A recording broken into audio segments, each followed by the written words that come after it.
One of the questions I get asked a lot is whether I support terrain theory. Like most doctors, I was trained to focus on germ theory. In fact, terrain theory was not something I recall ever being mentioned in medical school or on the hospital rounds when I first started practicing. However, in early 2020, when the corona narrative started making less and less sense to me, I realised that germ theory had some major inconsistencies. I did my own research and my journey led me to the Virus Mania team and a paradigm shift in my thinking. This video will be a broad overview of the two schools of thought and whether we can learn something from both. Firstly, you might ask, why is it important whether people believe in germ theory or terrain theory? Shouldn't people just be able to make up their own minds? Definitely. On a philosophical and spiritual level, I'm completely at peace with that, and it's the best way to keep a healthy discussion going. However, as should have been apparent by the year 2020, germ theory has captured the minds of much of the medical industry and policymakers, while terrain theory gets pushed to the side. In Virus Mania, we state that the pharmaceutical companies and top scientists rake in enormous sums of money by attacking germs, and the media boosts its audience ratings and circulations with sensationalized reporting. Individuals pay the highest price of all without getting what they deserve and need most to maintain health. Enlightenment about the real causes and true necessities for prevention and cure of their illnesses. So, what is germ theory and how did it come about? In the middle of the 19th century, there were incredible advances in hard sciences such as chemistry and physics, and it put the population under a spell with these new descriptions of very specific phenomena. Unfortunately, this thought pattern of specificity, that very particular chemical or physical phenomena have very specific causes, was simply transferred to the medical sciences. It seems that for many scientists, very little thought was given as to whether it was valid to apply these theories to a completely different field. Germ theory states that pathogenic microorganisms invade hosts, such as humans, where they multiply and cause a specific disease, which may then be transmissible to other hosts. The dogma of a single cause for disease was decisively shaped by microbiology, which became predominant at the end of the 19th century, with proponents such as Louis Pasteur declaring specific microorganisms to be the sole cause of very definite diseases. As American sociology professor Stephen Epstein has written with regards to the microbe theory, the cornerstone was laid for modern biomedicine's basic formula, with its monocausal microbial starting point and its search for magic bullets. One disease, one cause, one cure. Now, if we go to trusty old Wikipedia, the germ theory of disease page states that it is the currently accepted scientific theory for many diseases. However, curiously, the page has no criticism section, but at the bottom of the page there is a link to Wikipedia's germ theory denialism page. Well, as we know, the term denialism usually means someone probably doesn't want you looking into this. Amusingly, on the germ theory page, they include Koch's postulates as evidence, but this is quickly followed by the excuses that you don't really need to fulfill the postulates to satisfy germ theory. I guess that's when the attempts to infect healthy hosts or demonstrate transmissibility of diseases completely failed, or when many of Pasteur's experiments were later found to be fraudulent. Anyway, the debate about whether germ theory is a satisfactory explanation for disease has been going on for quite some time. The following piece by Professor H.C. Bastian appeared in the British Medical Journal in 1875, where he raised his concerns about the rising acceptance of germ theory. Keep in mind that this was written over 130 years ago, so the science was at a much earlier stage. However, there was already enough knowledge for Bastian to point out that the alleged causes of disease, microorganisms, may be actually introduced into the blood vessels of lower animals by thousands without producing any deleterious effects in a large proportion of the cases. Bacteria, if not actually to be found within the blood vessels of healthy persons, do nevertheless habitually exist in so many parts of the body in every human being, and in so many of the lower animals, as to make it almost inconceivable that these organisms can be causes of disease. Bacteria are the creatures of circumstance and modifiable to an extraordinary degree. The last position is even admitted by Professors Sanderson and Lister. The former acknowledges that they are the lowest organisms and that they are much more under the influence of the conditions under which they originate and are developed than organisms of any other class. In his paper, you'll note that Bastian never denies the association of bacteria and diseased tissue. However, he states that this condition does not come about by bacteria invading healthy tissue and causing disease.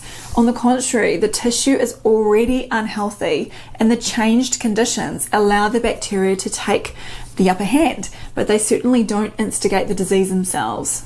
At the time of birth, we can see that the germ theory already runs into a bit of a problem. Just a few hours after arrival, all of a newborn baby's mucous membranes have already been colonized by bacteria, which perform important protective functions. Without these colonies of billions of germs, the infant, just like the adult, could not survive. But key proponents of germ theory, such as Louis Pasteur, believed that bacteria should not be found in a perfectly healthy body and that microbes floating through the air were responsible for diseases. Flaws in Pasteur's theories were shown long ago in the first half of the 20th century by experiments in which animals were kept completely germ-free. Their birth even took place by caesarean section, and then they were locked in microbe-free cages and given sterile food. After a few days, all the animals were dead. So we have a situation where billions of microbes are inside us and all over us and have been proven to be essential for life.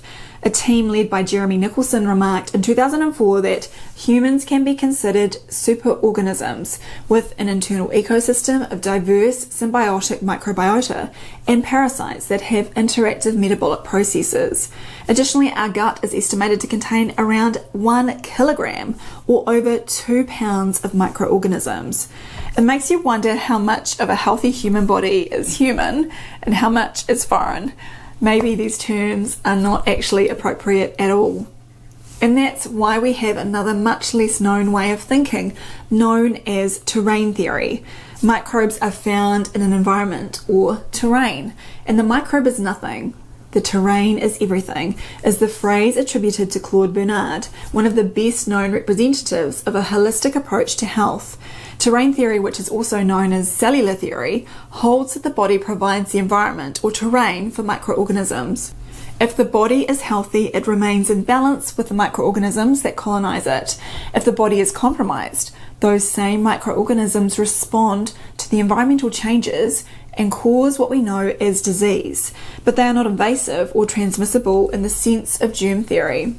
When I worked on the surgical wards, one of the most difficult things to treat were skin ulcers which formed due to compromised blood flow, particularly in the lower leg. Now, frequently they would become infected and we would take swabs of the tissue to see which bugs the lab could identify. Much of the time they would find Staphylococcus aureus and perhaps some antibiotic treatment would be prescribed. However, Staphylococcus aureus is found on the skin of many people, and most of the time it has no negative effects for them at all. The bacteria does not prey on healthy humans as such. It only becomes a problem when the person's terrain is already compromised. In the case of ulcers, the skin is dying, and the already present microbes detect the new conditions, change their function, and proliferate. As general practitioner Johann Leubner says, under close observation of disease progression, particularly in infective processes, damage to the organism occurs at the beginning of the disease, and only afterwards the bacterial activity begins. Everyone can observe this in himself. If we put dirt into a fresh wound, other bacteria appear as well. After the penetration of a foreign body, very specific germs appear which, after removal or release, go away on their own and do not continue to populate us. If we damage our respiratory mucous membranes through hypothermia, then those bacteria accordingly appear, which, depending on the hypothermia's acuteness and length and the affected individual's condition, can break down the affected cells and lead to expulsion, catarrh. You may have heard the medical term opportunistic infection, which usually refers to an infection that develops because of a weakened immune system. For example, due to malnutrition, excessive stress, a disrupted microbiome, steroid administration, and chemotherapy. However, this seems to be a concession to terrain theory. Indeed, I've not been able to establish where the definition of opportunistic infection actually starts and finishes. Terrain theorists would argue that every infection is opportunistic, and thus the term is redundant. I searched to find the origins of the term opportunistic, and the Oxford English Dictionary lists this 1955 paper in Scientific American, Second Thoughts on the Germ Theory, as its earliest example in medical literature. Microbiologist and humanist René Debow wrote, "Was it not possible, they argued, that bacteria were only the secondary cause of disease, opportunistic invaders of tissues already weakened by crumbling defences?" Interestingly, Debow positions himself somewhere between germ and terrain theory, and in the article states, "A new look at the biological formulation of the germ theory seems warranted." Something most doctors today won't realise when using the term is that Debow coined the term opportunistic when describing terrain theory. That's all very well, you might say, but surely we should be scared of some dangerous microorganisms. Definitely. You don't want parasitic protozoans such as the ones associated with malaria in your blood, but as that results from an insect bite, it bypasses our usual systems and is not the typical way we encounter microbes. In day-to-day life in developed countries, I think there is very little to worry about in terms of predatory microbes. They don't jump out at healthy people unexpectedly.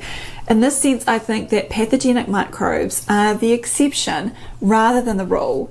Every day we breathe in and swallow all sorts of microbes and no illness results from it. There are deadly diseases such as anthrax where the spores of the bacillus can be fatal if inhaled, but at about 1 or 2 cases per year in the US, this could hardly be considered a significant health issue. Outside of weaponized anthrax made by unnaturally concentrating the spores, it makes you suspect that in nature, many people inhale the spores without getting sick. Additionally, anthrax is not contagious in that an infected person cannot usually pass it on to others. Essentially, if you have good nutrition, normal body weight, clean water, and a non-polluted environment, microbes are your friends rather than foes. So, there you have it, a brief overview of germ theory and terrain theory. Over to you for your thoughts and keeping the conversation going in the comments. I found that you can learn a lot reading material from both schools of thought, but as we outline in Virus Mania, germ theory has spun out of control due to misplaced fears about microbes and the vested interests from the medical pharmaceutical industrial complex.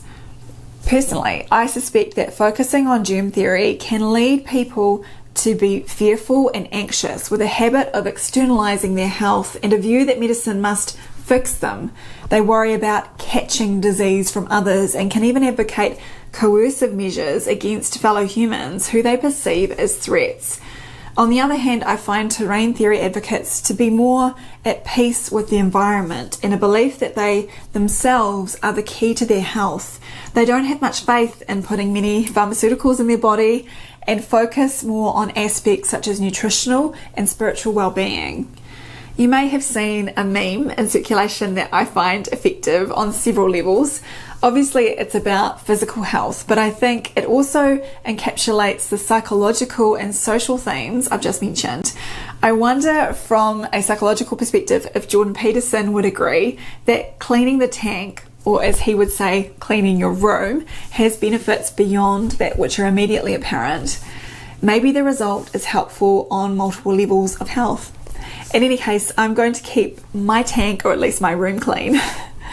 I'd like to finish with a quote from Antoine Béchamp, who is often considered as Louis Pasteur's chief rival of that era.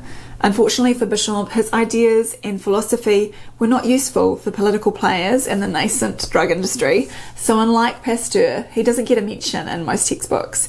However, his spirit reaches us today in these immortalized words: "Nothing is lost, nothing is created, all is transformed. Nothing is the prey of death, all is the prey of life." On another note, thank you to those of you who have recently purchased Virus Mania. In New Zealand, we have been selling them like hotcakes, and unfortunately, I'm only down to my last 3 books, and the top one's mine. So if you want another one, please let me know. I'll let you know in the description below how to contact me, and there'll be about a 2-week waiting list for new orders. To help sustain my channel in this time of censorship, please support my work on Subscribestar. Link is in the description.